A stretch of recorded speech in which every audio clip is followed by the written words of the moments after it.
Senhor, queridos. Amém. Que a paz do Senhor esteja em cada coração. Amém. Amém.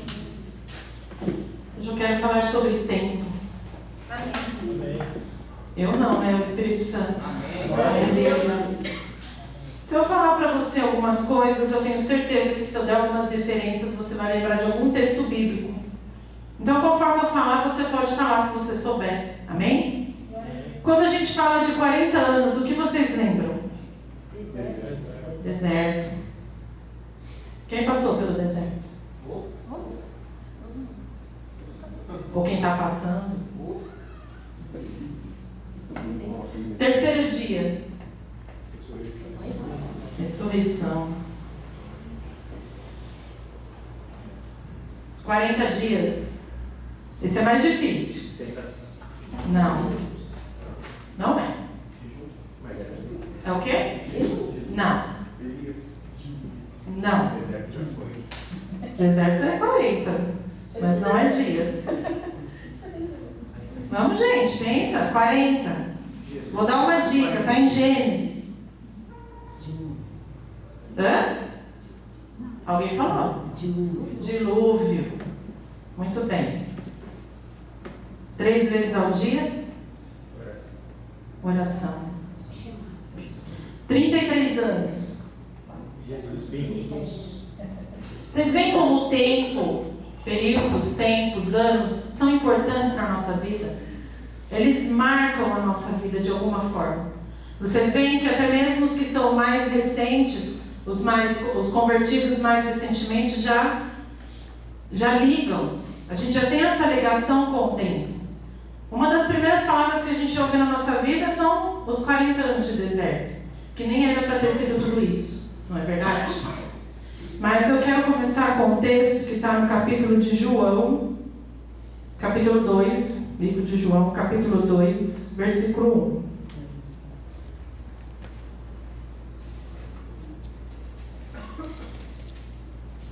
1. João 2, versículo 1. Amém? Glória a Deus.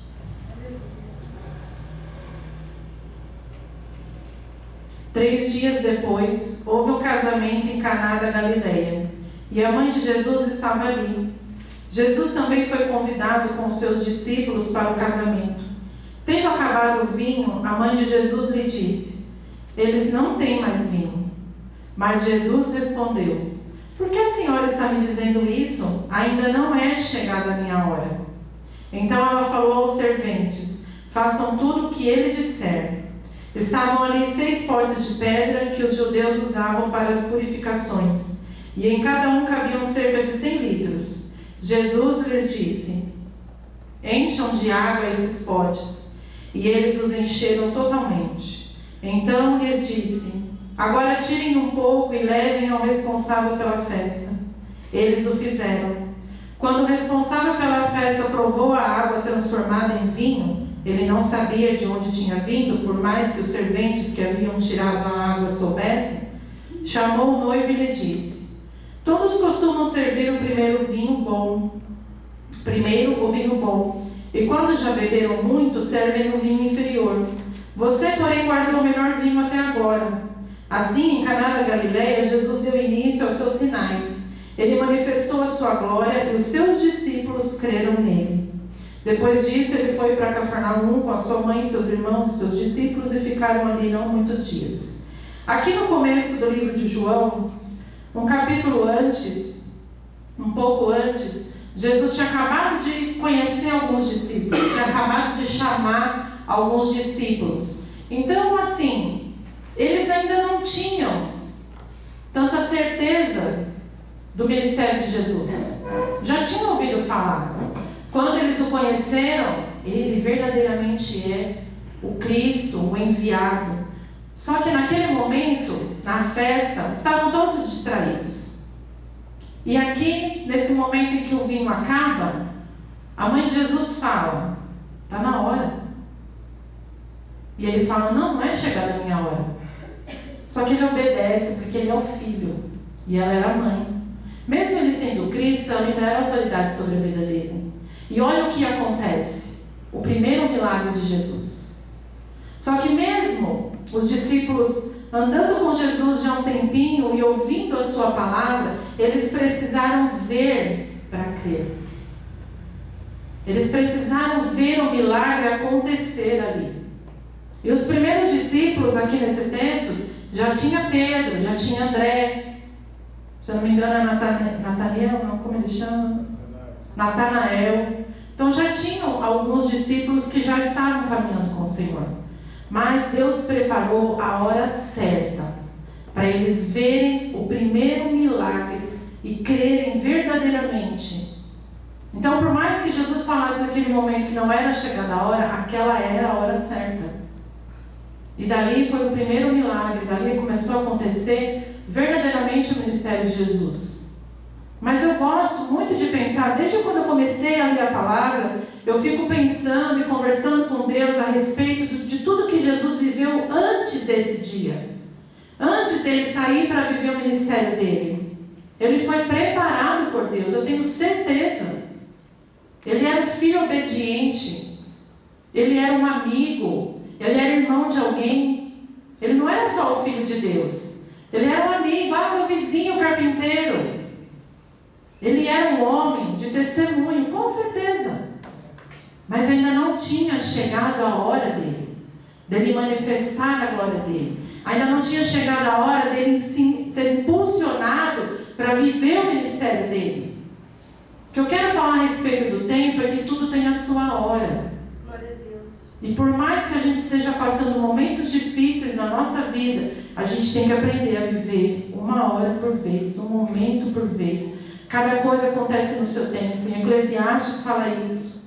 Podia trazer Eclesiastes, mas a gente fala tanto de Eclesiastes, que é o tempo de chorar, o tempo de sorrir. Há um tempo para a gente viver todas as coisas.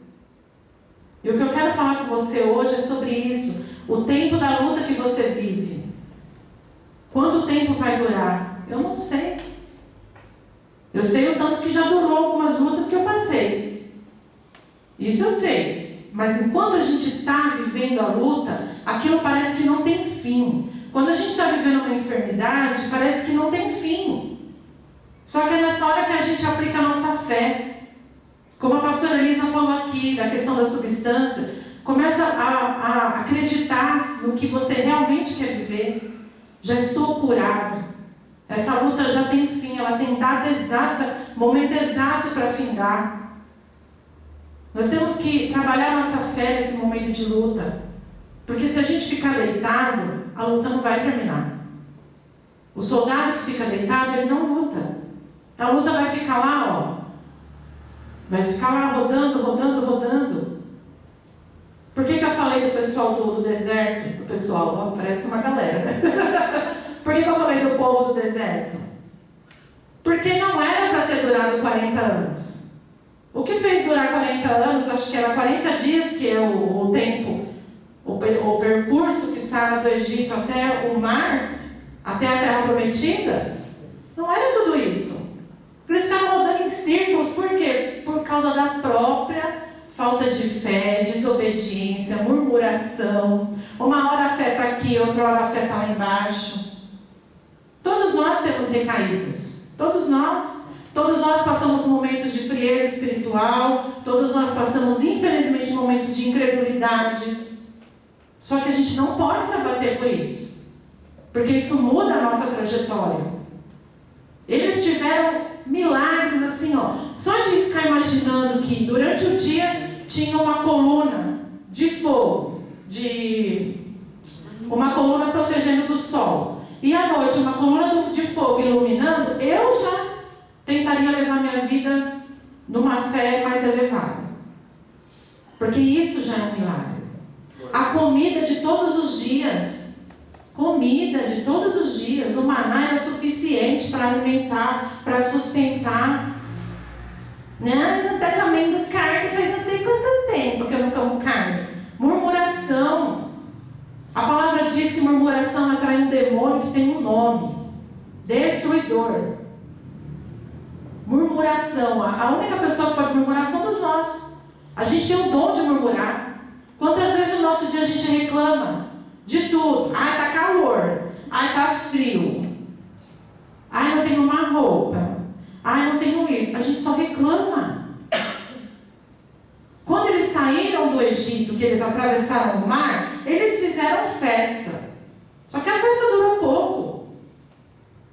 Logo eles já se amuaram, já desanimaram. Mas tiveram 2 que não se deixaram levar pelos outros. 2 que sobraram de uma geração inteira que saiu do Egito. Foi Caleb e Josué. Que meu pastor Evandro falou aqui outro dia. Caleb, quando foi tomar posse da terra dele, ele falou: eu estou velho, mas eu tenho a mesma força de quando eu saí lá do Egito. É aqui, ó. É aqui. Glória a Deus. A carne está fraca, a pelanca está mole, o nervo, o joelho está doendo, o ciático está arrebentado, mas aqui não. Aqui está firme, aqui está na fé. Glória a Deus. Aqui eu vou conquistar na hora certa, na hora que Deus quer que eu conquiste, na hora que Deus preparou, porque Deus já preparou tudo. Já está tudo preparado. Creia nisso. Toda a sua trajetória já está preparada. Se Deus conhece todos os fiozinhos de cabelo que nascem, que caem na nossa cabeça, quem dirá toda a nossa história? Caleb teve essa fé. Josué teve essa fé. A gente tem que parar de murmurar, porque a hora certa de todas as coisas já está preparada pelo Senhor. A gente não pode desanimar. Não pode deixar levar pelas coisas desse mundo. Deus se alegra quando a gente crê nele, quando a gente não deixa a incredulidade tomar conta de nós. Essa música que o pastor trouxe hoje é nova, né? Recente. Fala: renova a unção sobre mim, para eu profetizar, para eu curar. Isso tem que ser uma oração constante, porque não é só uma pessoa que vem aqui no altar, uma pessoa que tem ministério, que tem unção. Todos nós podemos receber dons na hora certa. Então ore, peça pelos melhores dons, os dons que o Senhor tem para você. Ah, mas eu tenho vergonha. Não tem problema. Que o seu dom seja usado para oração, lá na sua casa, no seu quarto. Interceda pelas pessoas. A gente não vai mais vir de quarta-feira, porque agora vai começar as aulas, mas eu queria falar que a irmã Ana, que a gente comentou aqui outro dia, que teve que trocar o catéter do pescoço porque ela faz hemodiálise. Ela teve uma hemorragia, deu uma infecção, ela teve um problema gravíssimo, mas ela já está em casa. Glória a Deus. Orem por ela, gente. Eu não contei aqui, mas essa mulher foi curada de lúpus. Lúpus é uma doença autoimune incurável pela medicina. Ela foi curada de lúpus. E, infelizmente, ela tem diabetes. Ela tem esse problema da hemodiálise com a pastora Elisa. Quem faz hemodiálise conta que a sensação é de morte depois que se sai de uma hemodiálise. É uma fraqueza tremenda. E eu vejo aquela mulher falando aqui de sexta, aquela hora, 3, 4 horas da madrugada. Eu tenho vontade de me enfiar dentro do buraco. Porque a gente com saúde não faz isso, muitas vezes. Então eu só dei esse parênteses para vocês orarem pela irmã Ana. Ela mora sozinha, tem parente no quintal dela, mas ela é muito sozinha. Ela já é uma senhora de idade e ela é uma bênção. É uma mulher de Deus. Ela congregou com o Evandro um tempo. Eu a conheci depois, né? A gente não tem muita convivência, só pelo celular mesmo, por mensagem. Mas ela é uma mulher de Deus, de oração. Orem por ela. Amém?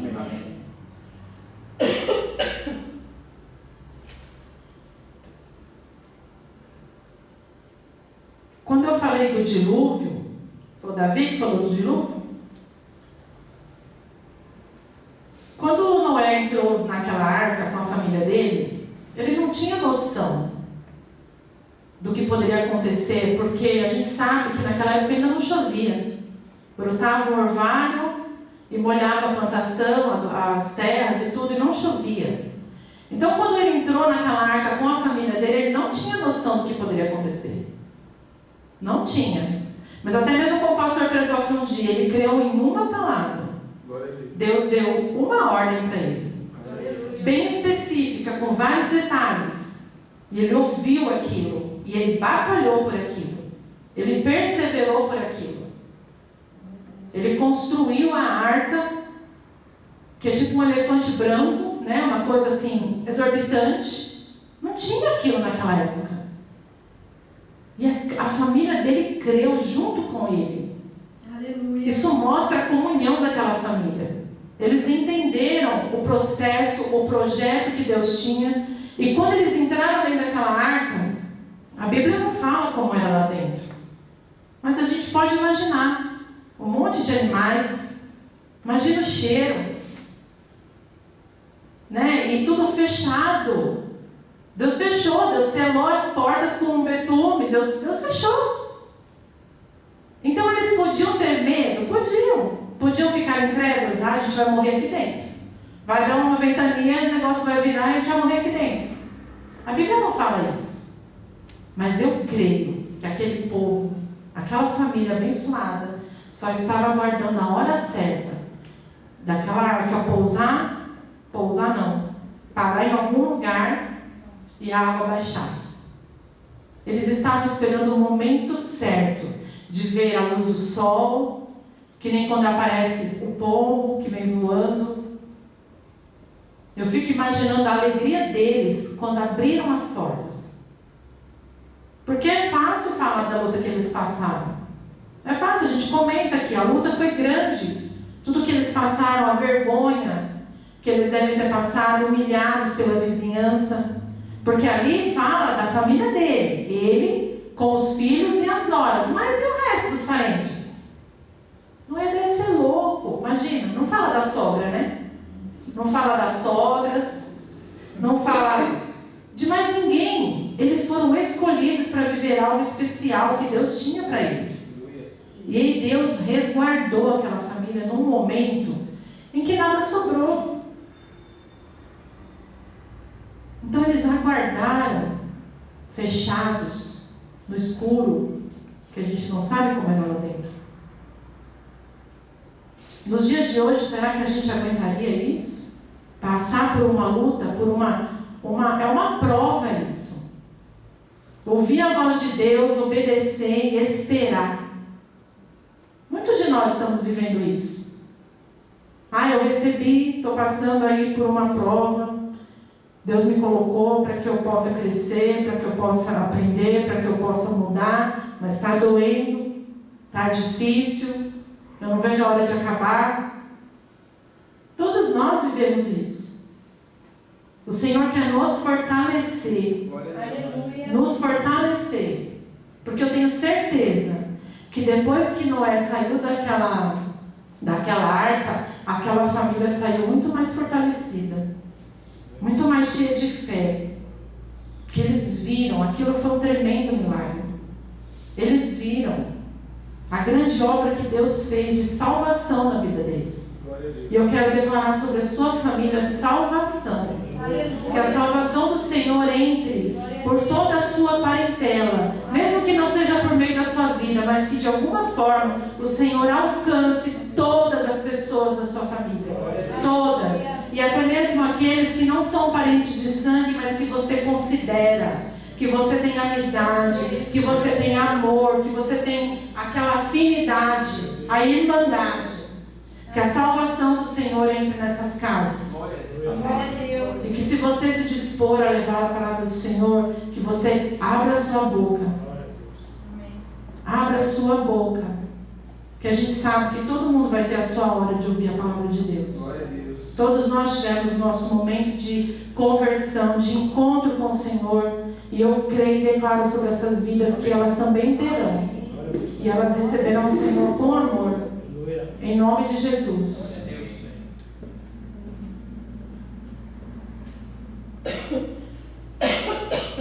Glória a Deus.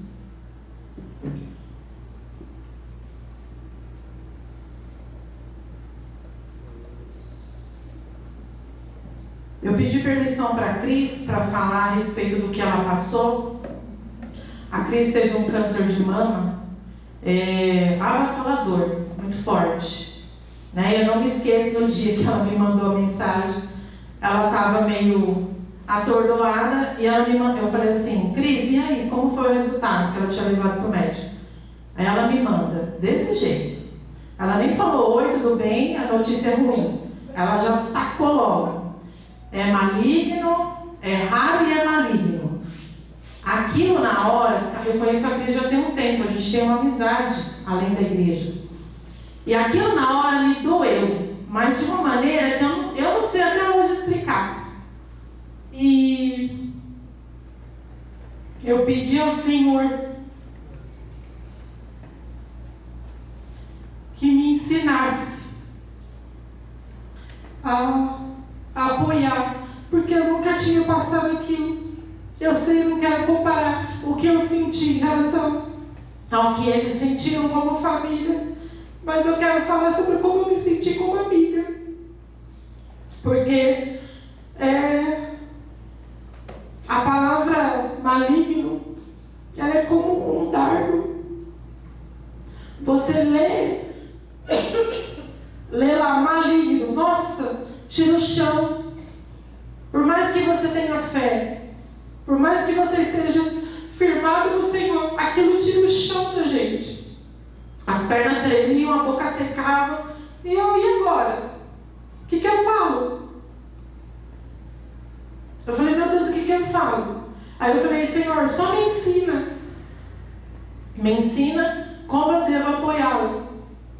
Como que eu posso estar aqui para ela, saber que eu estou aqui por ela? Porque dá medo essas coisas, né? E assim, a questão do problema que a Cris teve, tudo começou por um erro médico. Uma médica não observou o tipo de câncer que ela tinha. Não observou, não pediu o exame correto. E isso é muito delicado, gente. Mas, por que eu toquei no assunto da Cris? Foram 2 anos de luta. Químio, cirurgia, rádio. Eu nunca vi ela falar nada, que eu estou com medo, que eu não acredito. Ela sempre foi assim, animada. Tenho certeza que ela teve medo, que ficou desesperada, mas ela não transpareceu isso. Porque eu tenho certeza que ela queria que a hora certa da cura dela ia acontecer. Glória a Deus. E nós oramos, todos oraram. Oramos aqui, oramos em casa.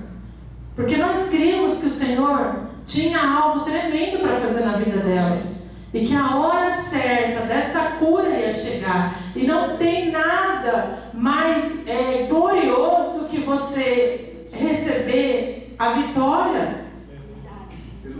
Findou, acabou. Glória a Deus. Essa semana outra notícia boa, né? Que ela levou os exames dessa vez. Está tudo bem, graças a Deus. Porque se deve fazer um acompanhamento depois de um tratamento tão sério como esse. Mas a hora da vitória dela chegou. Não desanima não, meu irmão. A sua hora vai chegar. Glória a Deus. Eu não sei o que você passa, o que você está passando. Se é desemprego, se é problema familiar, se é problema no casamento, se é um filho que está dando problema, se é no seu trabalho, se é financeiro. Tudo tem um começo, um meio e um fim. E um aprendizado no meio disso tudo. Um aprendizado. Essa família sempre foi muito unida. O Robson e a Cris, eles criaram 3 filhos muito bem, abençoados demais, super educados. Glória a Deus. É uma família muito abençoada.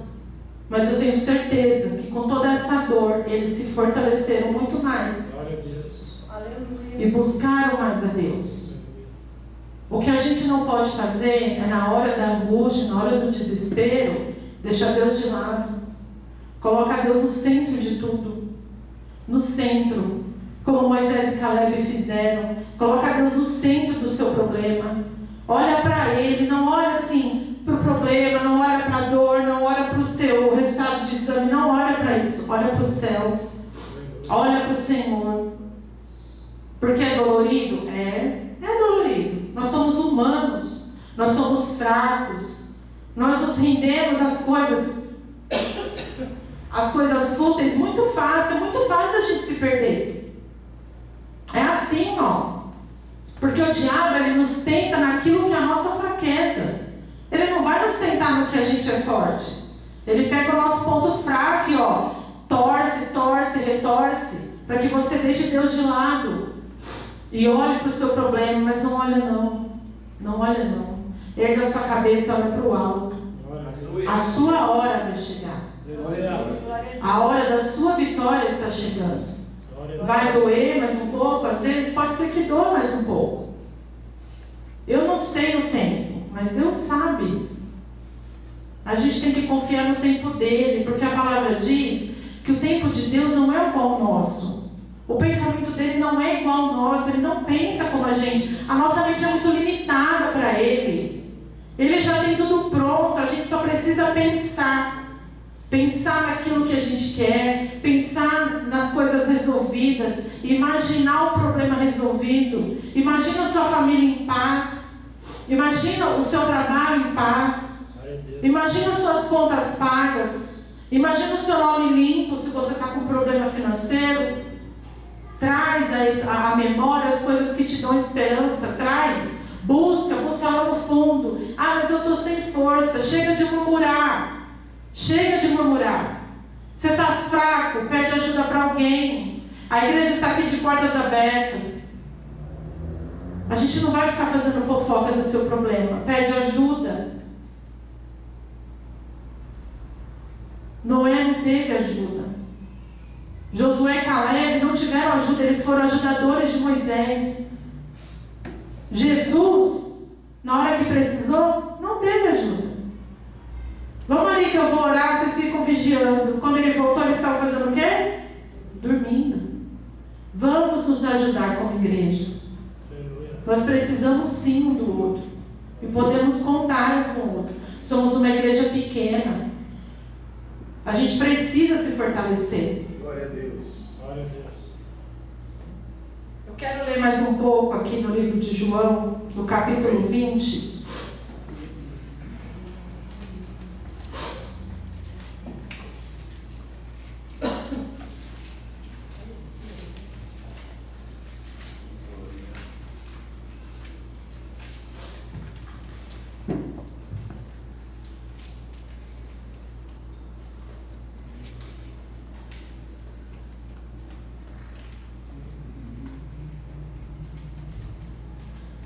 João capítulo 20, no versículo 1.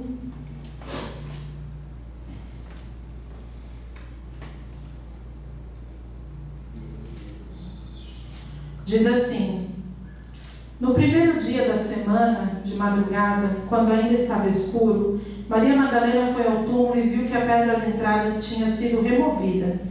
Então correu e foi até onde estavam Simão Pedro e o outro discípulo, a quem Jesus amava, e disse-lhes: tiraram o Senhor do túmulo e não sabemos onde o colocaram. Com isso, Pedro e o outro discípulo saíram e foram até o túmulo. Ambos corriam juntos, mas o outro discípulo chegou primeiro ao túmulo. E abaixando-se viu os lençóis de linho, mas não entrou. Simão Pedro, seguindo, chegou e entrou no túmulo. Ele também viu os lençóis e o lenço que tinha estado sobre a cabeça de Jesus, e que não estava com os lençóis, mas enrolado num lugar à parte. Então o outro discípulo, que havia chegado primeiro ao túmulo, também entrou. Ele viu e creu. Guardem isso. Ele viu e creu. Pois ainda não tinham compreendido a Escritura, que era necessário que ele ressuscitasse dentre os mortos. E os discípulos voltaram outra vez para casa. Maria, no entanto, permanecia junto à entrada do túmulo, chorando. Enquanto chorava, abaixou-se e olhou para dentro do túmulo.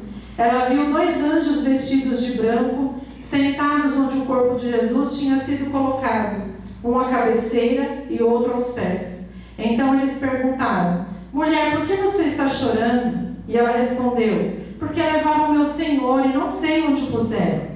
Depois de dizer isso, ela se virou para trás e viu Jesus em pé, mas não reconheceu que era Jesus. Jesus lhe perguntou: mulher, por que você está chorando? A quem você procura? Ela, supondo que ele fosse o jardineiro, respondeu: se o Senhor o tirou daqui, diga-me onde o colocou e eu o levarei.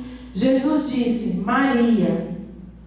Ela, voltando-se, disse: disse em hebraico, Rabone, que quer dizer mestre. Jesus continuou, não me detenha, porque ainda não subi para o meu Pai, mas vá até os meus irmãos e diga a eles, subo para o meu Pai e o Pai de vocês, para o meu Deus e o Deus de vocês. Então Maria Madalena foi e anunciou aos discípulos, eu vi o Senhor, e contava que Jesus lhe tinha dito essas coisas. Amém? Amém. Por que eu trouxe esse texto? Maria Madalena estava com Jesus desde o começo do ministério dele. Desde lá do começo, ela andou 3 anos com ele. Esses discípulos andaram com ele 3 anos. A própria palavra fala que eles ainda não tinham entendido a questão da ressurreição. Não é interessante isso? Eles criam tanto no que Jesus fazia, que Jesus curava o cego, que Jesus curava o coxo, que Jesus curou a mulher do fluxo de sangue. Eles viram grandes milagres, mas tiveram muita dificuldade de entender a ressurreição do Senhor. Mas a hora chegou. A hora da ressurreição chegou. A hora deles entenderem o porquê de todas as coisas chegou. E era esse momento. Não era para Maria estar chorando, porque ela não entendeu. Ela queria o corpo do Senhor para poder fazer toda a rotina do sepultamento. Ela não entendeu que ele não ficaria morto. Olha como a gente pode ser pego num momento de surpresa. Jesus avisou que isso ia acontecer. Por várias vezes ele falou. Muitas vezes a gente ouve a palavra do Senhor e não guarda. E não guarda. A gente guarda várias promessas. Mas isso aqui que era importante, eles não se atentaram. Jesus falou por várias vezes, a minha hora está chegando. A minha hora está chegando. Será que eles pensaram só na glorificação? Quando ele fala para Pedro que ele ia ser, judiado, massacrado e tudo mais, que Pedro fala, não, Senhor, imagina logo, Senhor. Era necessário. A hora que ele tinha que viver aquilo tinha chegado. A hora da ressurreição chegou. Por isso que eu estou falando tanto do tempo. Existe um tempo para cada coisa, a gente tem que entender isso. Há um tempo exato de cada momento na nossa vida. Não deixe passar o tempo de despertar. Eles sofreram aqui nesse momento à toa. Quando ela vê Jesus, que na verdade ela nem reconhece ele. O que fez ela entender que era Jesus foi a voz, quando ele chamou Maria. Ela reconheceu a voz do seu pastor. Glória a Deus. A ovelha reconheceu a voz do seu pastor. E teve um tempo determinado para isso. Ela passou o tempo todo lá. Ela não arredou o pé. Ela queria cuidar do corpo, pediu para levá-lo. Mas a hora dele era outra, o momento dele era outro, o projeto era outro. Então o que pareceu naquele momento ser uma grande desgraça, era o momento da nossa salvação. A salvação de um povo, a salvação de uma nação, a salvação do cristão. Ela chorou, mas hoje a gente chora de alegria pelo que ele fez por nós. Hoje a gente chora porque a gente sabe que um dia estará com ele. E ele teve que aparecer ainda para outros. Vocês veem que é interessante, lá no primeiro milagre, depois de tudo que ele falou, eles tiveram que ver para crer. E mais uma vez eles precisaram ver para crer que era ele. Não espere ver para crer. Viva aquilo que Deus tem para você. Viva. Viva hoje. Viva cada minuto da sua vida. Como se ele fosse voltar no próximo. Dê santidade ao Senhor. Às vezes a luta é grande, às vezes a gente é tentado pelas nossas fraquezas, mas se fortaleça. Por Ele tudo vale a pena. Porque a nossa hora vai chegar. A hora da nossa vitória, a hora da nossa redenção, a hora de estarmos com Ele para sempre. Nós vivemos por isso. Nós não vivemos pelas conquistas desse mundo. Ele falou que a gente tem direito e que a gente vai receber as coisas boas dessa terra, que a gente tem todo o direito de dominar sobre essa terra. Mas o melhor da nossa vida é estar com Ele. Aleluia. Que eu e você sejamos fortalecidos pelo Senhor e que possamos aguardar a hora certa de cada coisa. Glória a Deus. Não dê um passo quando não for direcionado por Deus. Não faça escolhas sem oração. Não direcione ninguém sem oração. Não tome essas atitudes de falar para alguém fazer alguma coisa sem a direção de Deus. Não se precipite. O tempo de Deus é perfeito. A hora do Senhor, a hora que Ele falar para você agora, é só alegria. Não tem dor, não tem tristeza, não tem efeitos colaterais. Deus curou a Cris no momento certo, na hora certa. Foi um processo dolorido, mas a vitória chegou. Tudo que nós passamos nessa terra tem começo, tem meio e tem fim. É importante que a gente entenda isso e que a gente saiba que não vai durar para sempre o mal. E lute por aquilo que você deseja. Ore com fé, busque a Deus em oração, louve a Ele em todo o tempo. Não se deixa desanimar não, porque Ele quer te fortalecer. Ele quer entrar com providência na sua casa. Ele quer a sua família para Ele. Ele quer que você viva para Ele. Que você desfrute do tempo que você tem com o Senhor. A alegria. Que o Senhor derrame óleo de alegria na sua cabeça nessa noite. Aleluia. Regozijo. Entenda que a hora de Deus está chegando.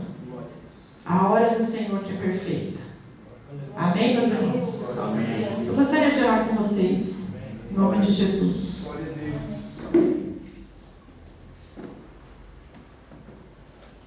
Querido Deus e Pai, aqui está a sua igreja, Senhor, nós te agradecemos, ó Pai, pela sua palavra e te pedimos, meu Deus, em nome de Jesus, que o Senhor nos fortaleça, Pai, que a gente não precise, Senhor, ver para crer, meu Deus. Em nome de Jesus, aumenta a nossa fé, Senhor. Abre os nossos olhos espirituais, como já foi pedido aqui nessa noite, Senhor. Que a gente possa ver o impossível, ó Deus, acontecer nas nossas vidas. Nós cremos que o Senhor sabe de todo o sofrimento, de toda a dor, que o Senhor vê o que está em oculto na nossa mente, no nosso coração. Que o Senhor venha trabalhar através do Teu Espírito Santo em cada vida que está aqui, Senhor. Eu te peço em nome de Jesus, declaro sobre essa igreja, Senhor, que a Tua salvação vai alcançar cada um. Aqueles que não puderam estar aqui hoje, Pai, que recebam o toque do Teu Espírito Santo, o óleo da alegria, a força e a esperança que necessitam. Que nós sejamos fortalecidos pelo Senhor, meu Deus. Em nome de Jesus, Pai, nos dá a fé que Noé teve, Senhor, quando ele entrou naquela arca. No nome de Jesus, Senhor, nos dá, Senhor, a força que o Senhor deu para Caleb, para passar por toda aquela tribulação e ainda manter a força, a fé intactos, ó Deus. Em nome de Jesus, Pai, tira de nós todo o medo, Senhor, assim como o Senhor fez quando Elias estava na caverna, que o Senhor falou: o que você está fazendo aí? Aí não é o seu lugar. Sai dessa caverna, meu irmão, em nome de Jesus. Sai desse lugar de medo, sai desse lugar de falta de ousadia. Que você venha para a luz, em nome de Jesus. Que você seja fortalecido pelo Deus Altíssimo. Que você tenha um coração segundo o coração do Senhor, como fez com Davi, em nome de Jesus. Que você tenha a fé daquela mulher do fluxo de sangue, que ela sabia que apenas ela tocar, ela seria curada. Que você estenda as suas mãos para o Senhor nessa noite e que você seja curado. Que você tenha o amor pelo ministério como Maria Madalena teve, que serviu o Senhor há tanto tempo, que andou com Ele, servindo em alegria. Que você tenha esse amor, esse desejo, que você desperte para uma nova vida com o Senhor, porque as portas do céu, as janelas do céu já estão abertas sobre a sua vida, sobre a sua casa. Apenas receba o que o Senhor tem para você e seja fortalecido. Senhor, nós consagramos a nossa semana ao Senhor, ó Pai. Tudo que nós fomos fazer, Senhor, que seja direcionado por Ti, Pai. Nos dá direcionamento, abre os nossos olhos e nos conduza, Senhor, para a Sua glória. Em nome de Jesus eu Te agradeço, Pai. Muito obrigada. Obrigada, igreja. Deus abençoe a cada um.